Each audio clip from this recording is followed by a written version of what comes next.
안녕하십니까. 만화공인중개사의 저자 이용훈입니다. 오늘은 민법 및 민사특별법 제13강 5대리, 소단원 6 무권대리, 6번째 협의의 무권대리에 대해서 같이 공부하도록 하겠습니다. 협의의 무권대리는 표현대리와 달리 본인이 어떤 원인을 제공한 것도 아니고 대리권이 있는 것도 아닌 상태이기 때문에 대리권이 전혀 없는 상태라고 보시면 됩니다. 즉 대리인이 권리가 없는 사람입니다. 자, 이 협의의 무권대리를 한번 보면은 갑이, 자, 본인이 있고 대리인은 대리인데 무권대리, 권한이 없는 자, 권한 없는 자라고 표현을 해야 정확한데, 권한 없는 자가 본인을 대리한다고 상대방에게 얘기한 것이기 때문에 여기는 무권대리인이라고 하겠습니다. 권한이 없는 겁니다. 자, 무권대리인. 자, 이 무권대리인이 상대방 제3자죠. 제3자와 법률행위를 한 겁니다. 자, 법률행위를 한 거예요. 그런데 본인은 무권대리인에게 대리권을 수여한 적이 없습니다. 자, 1. 수권행위 또는 대리권 수여 없음. 대리권 수여 없어.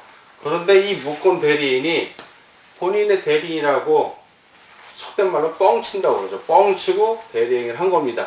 자, 이거를 바로 무권대리행위라고 그래요. 무권대리행위. 자, 이렇게 되면 이 무권대리행위는, 자, 본인이 물론 나중에 인정을 해주면, 추후에 인정을 해주면은 유효가 되지만, 유효인지 무효인지 아직 몰라요. 유동적이다 해서 이거를 유동적, 이 법률행위를 무효라고 합니다. 유동적 무효인 법률행위. 자, 이런 상태가 돼요. 이게 바로 협의의 무권대리의 전형적인 모습입니다. 예를 들어서 125조에 대리권 수요를 표시를 했고 대리권 수요가 없어.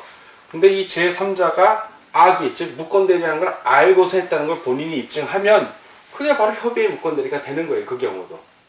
자, 그리고 129조 같은 경우 그 대리권 소멸 후에 대리행위를 했는데 대리권 소멸됐다는 걸 제3자가 알면 그땐 대리권 수요가 없는 이 도식이 그대로 적용이 되는 겁니다. 협의의 무권대리가 되는 거예요. 자, 그런 경우 바로 우리가 125조, 126조, 129조의 예외적인 거, 입증 책임 얘기하면서 이런 경우에는 본인에게 추인권 조건이 생기더라 라고 한 부분, 그게 바로 이 협의의 무권대리에 해당이 되는 겁니다. 자, 그런 것들만 추려서 협의의 무권대리만 딱 정리를 한번 해보면, 자, 이 경우에 제3자는 본인에게 법률행위가 기속된다는 주장을 못합니다. 자, 이 경우에 본인은 어떤 권한이 있나? 자, 본인의 권한을 보자고요.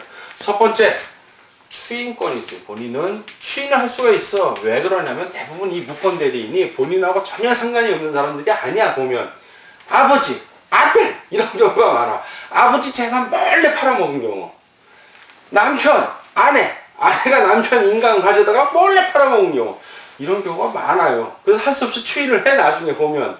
그러니까 추인권도 있고, 아들이지만 도저히 용서를 못하겠다. 왜 너 제3자는 나한테 확인도 안 했냐? 이건 협의의 무권대리다. 내 아들에게 네가 손해배상을 청구하든 말든 마음대로 해라. 추인을 거절할 수도 있죠. 자, 추인 거절권 두 개 다 있는 거예요. 이 경우에는 추인 거절권만 있는 게 아니라 두 개 다 있는 거예요. 두 개 다 있어. 자, 그럼 먼저 추인권을 볼 것 같으면 본인이 추인하는 이 추인권은 누구에게 해야 되나? 무권대리인에게 할 수도 있고 제3자에게 할 수도 있습니다. 자, 편의상 본인을 갑이라고 하고 무권대리인을 을이라고 하고 제3자를 우리 병이라고 표현합시다. 자, 그럼 이 추인권은 누구에게 행사해야 되냐? 바로 을 또는 병에게 행사하면 됩니다. 아유, 그래 아들아, 너 무권대리 했는데 내가 이 무권대리 행위, 법률행위를 인정해 주마. 을에게 할 수도 있고 직접 병에게 전화를 하든 뭐 만나든 인정한다. 그 법률행위. 추인의 방법은 뭐 특별한 요식행위를 이용하는 건 아닙니다. 상대가 알면 되는 거예요. 자, 그러나 무권대리인에게 추인을 했을 때는 누가 알아야 된다? 병이 알아야만 효력을 발휘하는 거예요. 이게 상대방이 알아야지. 예. 을에게 했을 경우, 병에게 직접 했을 때는 병이 아니니까 상관이 없는데, 을에게 무권대리인에게 추인을 한다고 통보했을 때는 그 통보한 사실을 병이 알아야만 이 추인이 효력을 발휘하는 겁니다. 자, 추인 거절권. 자, 추인을 거절했어. 자, 추인을 거절하면 어떻게 되냐? 추인을 하게 되면 이거는 유효한 법률행위가 되는 거예요. 유동적 무효에서 확정적으로 유효가 되는 거지만 추인을 거절하면 자, 추인을 거절하면 이거는 확정적 무효가 됩니다. 자, 확정적 무효. 추인 거절. 다시는 추인을 못해.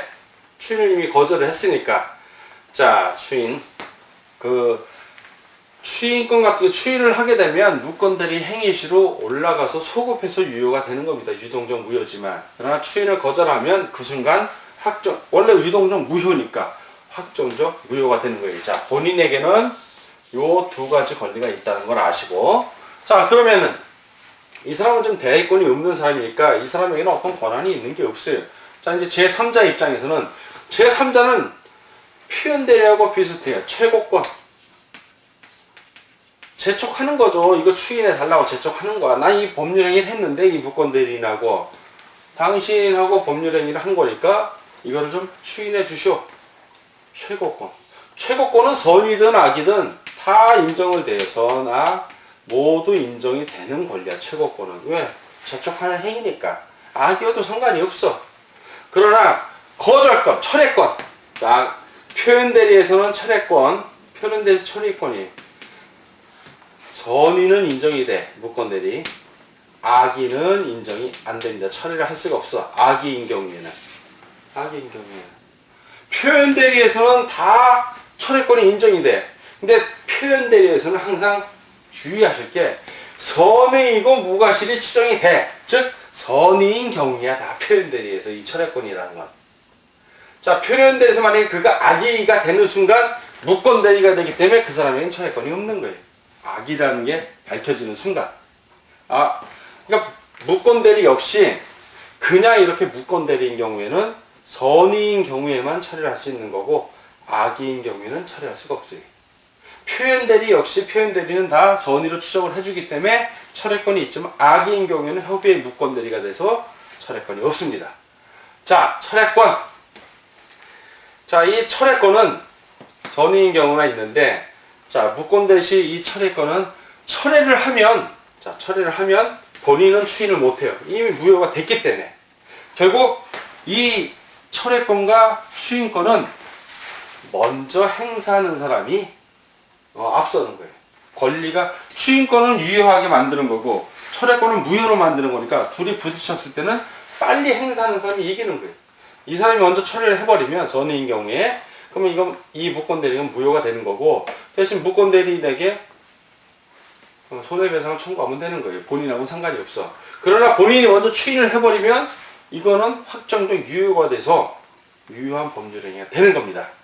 자, 본인이 추인하기 전에 철회권을 행사해야 되고 다만 계약 당시에 그 대리권이 알았을 경우, 즉 악의인 경우, 무건대리라는 걸 알았을 때는 철회권이 인정이 안 됩니다. 자, 상대방 없는 단독행위 같은 무건행위, 상대방이 없어. 본인이 있는데 상대가 없어. 이런 상대방이 없는데 무건대리를 한 경우에는 절대 무효액은 성립이 안 되는 거니까 상대가 없는데 의미가 없잖아요. 그리고 상대방이 있는 단독행위 경우에는 그 원칙은 무효이지만 본인이 추인할 경우에는 유효가 됩니다. 자, 이러한 협의의 무건대리는 이제 추인을 좀 더 살펴볼 것 같으면, 자, 추인하는 거는 방법이 묵시적인 것도 가능하고 명시적인 것도 가능해요. 예. 다 가능합니다.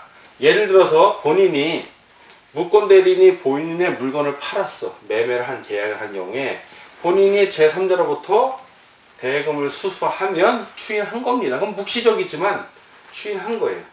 돈을 받았으니까 인정한다. 이 법률행위 인정하는 게 되는 거고. 자,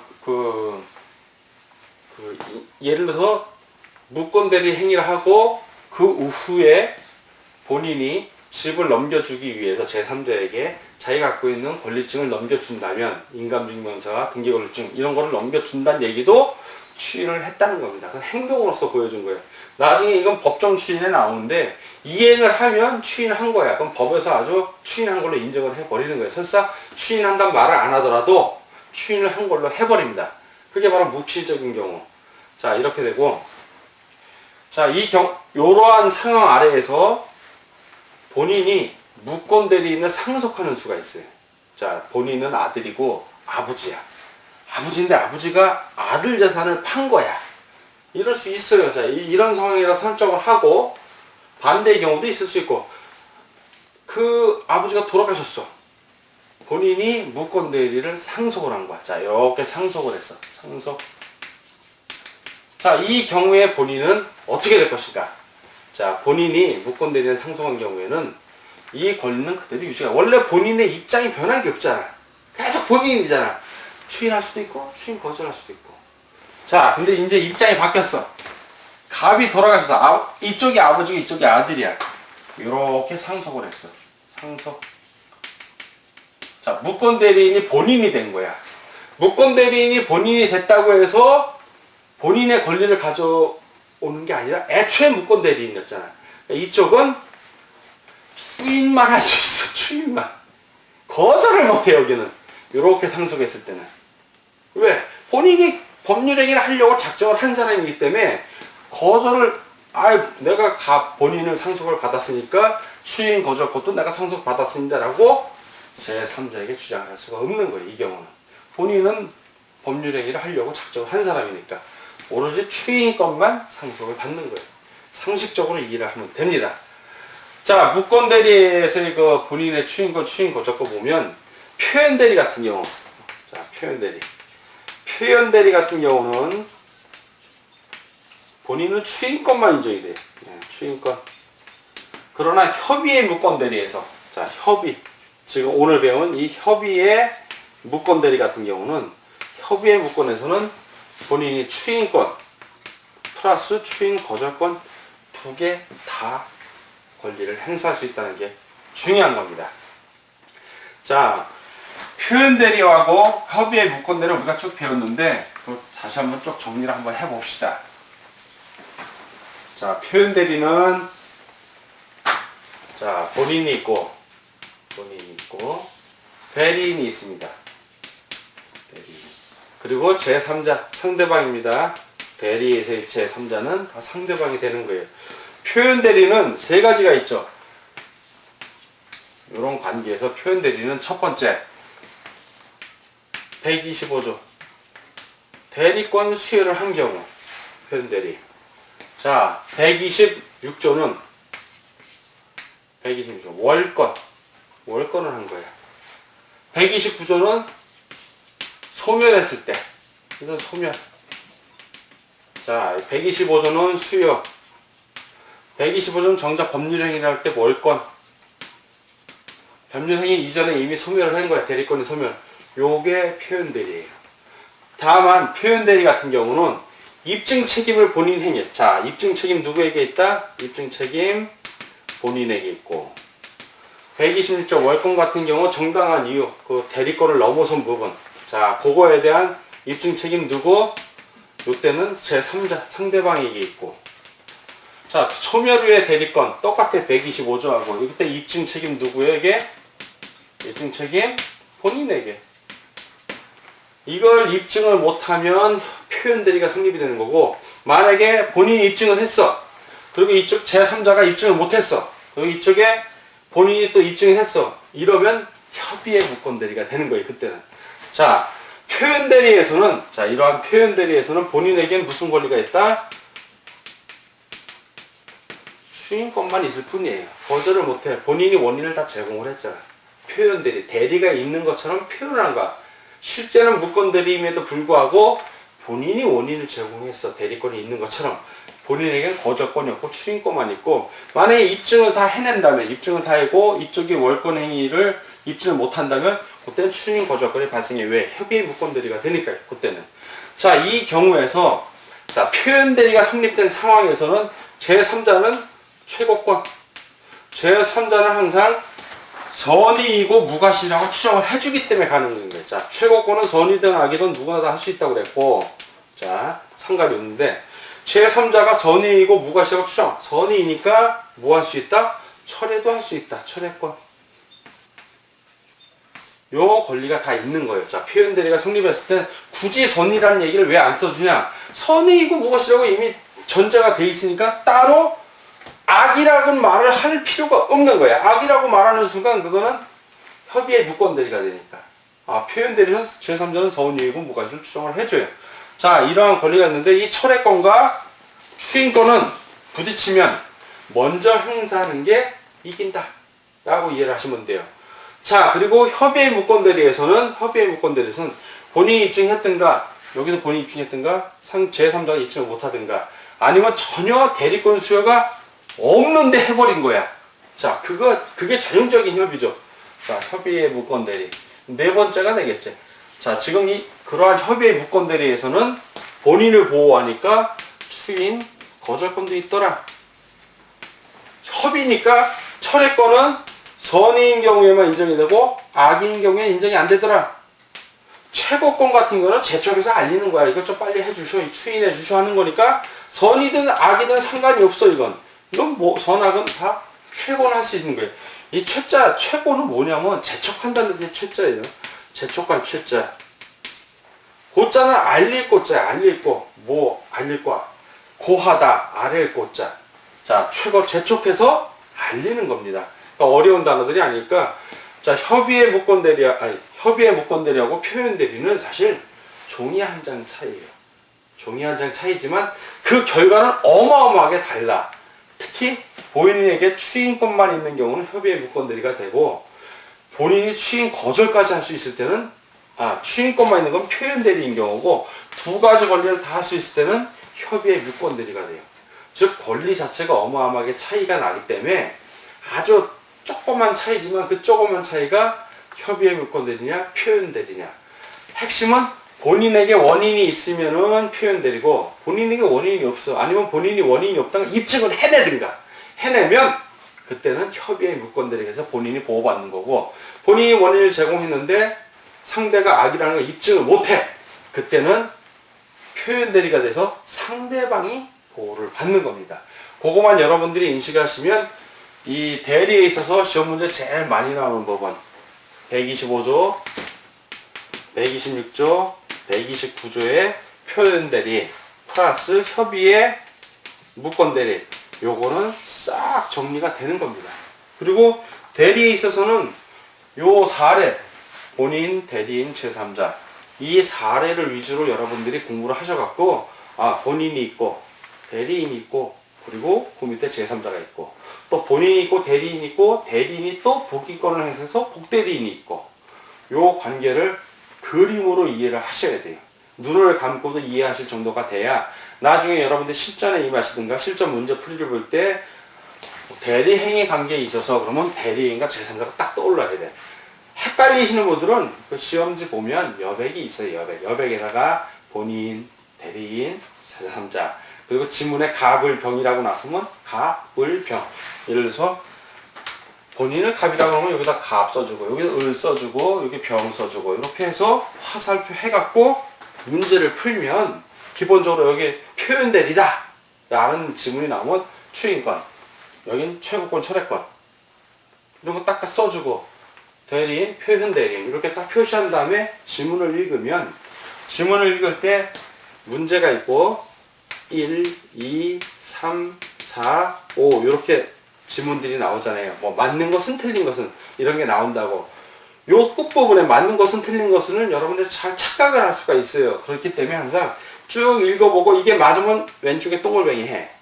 2번 봤는데 맞아, 동글뱅이 해. 3번 지문 읽었는데 틀린 거야. 4번 읽었는데 맞아. 5번 읽었는데 맞아. 그러면 이건 지문 볼 것 없이 틀린 거 골라라야. 그러고 확인하고 3번 표시한 다음에 답안지에 3에 동글뱅이를 하면 되는 거예요. 마킹을. 반대로 다 읽어봤는데 이게 틀렸어. 이것도 틀리고 이것도 틀리고 이게 맞고 이게 틀려. 그럼 맞는 거 골라라야. 이 물건 볼 것도 없어. 요거에 헷갈려갖고 틀렸다 그러면 너무 쪽팔린 거야. 그거는 공부를 제대로 안 한 사람들이고, 맞는 것은 틀린 것은 문제 쭉 읽어보고 하나씩 읽으면서 요 왼쪽 1번, 2번, 3번, 4번, 5번 동글뱅이 왼쪽에다가 XO, XO 표시를 하면 절대로 실수 안 해요. 찍어도 마찬가지야. 예를 들어서 찍었는데 그냥 1번부터 5 중에 하나를 찍으면 5분의 1, 100% 틀려. 답이 다 피해가요. 근데 요거 맞고 요거 틀리고 요건 몰라 잘. 아 요건 틀려 확실히. 요것도 모르겠어. 자 X가 2개고 O가 어떻게 나올지 몰라. 이 2개 중에 하나 모르겠어. 근데 X가 2개면 요게 답일 확률이 높은 거고 X가 2개고 3개를 모르겠어. 그러면 3개 중에 하나가 답인 거예요. 몰라서 찍어도 찍을 수 있는 범위를 축소해 가면서 찍는 게 그게 공부를 잘하는 거예요. 그러면 확률이 올라가. 그냥 무턱대고 찍는 게 아니에요. 찍어도. 결국 공부를 하는 사람은 지문 5개 중에 하나 찍는 사람하고 2개 중에 하나 찍는 사람은 차원이 다른 거예요. 차원이 달라. 그렇게 공부를 해 나가는 겁니다. 자, 대리에 대해서 여러분들 공부를 쭉 하셨는데 대리 어렵다 하지 마시고 최소한 이 동영상 강의를 3회 이상 시청을 하시면 아주 쉬운 거예요. 그리고 재밌고 여러분들이 내년에 공인중개사가 돼서 분명히 매도 의뢰인의 대리 행위를 할 것입니다. 할 때 대리 행위를 여러분들이 여기서 표현 대리, 협의의 무권 대리, 그리고 진정한 대리 다 공부를 하시면 전혀 두려움 없이 일방을 대리해서 상대와 계약을 할 수 있는 권한이 공인중개사인 여러분들에게 있습니다. 내년에 훌륭한 전문가로서 전문 자격사로서 공인중개사 업무를 할 때 오늘 공부하신 이 민법 및 민사집행법의 대리가 여러분들에게 많은 자신감을 주실 겁니다. 자, 공부를 즐거운 마음으로 내년에 여러분이 공인중개사 된 모습을 상상하면서 오늘도 화이팅 하길 바랍니다. 수고하셨습니다.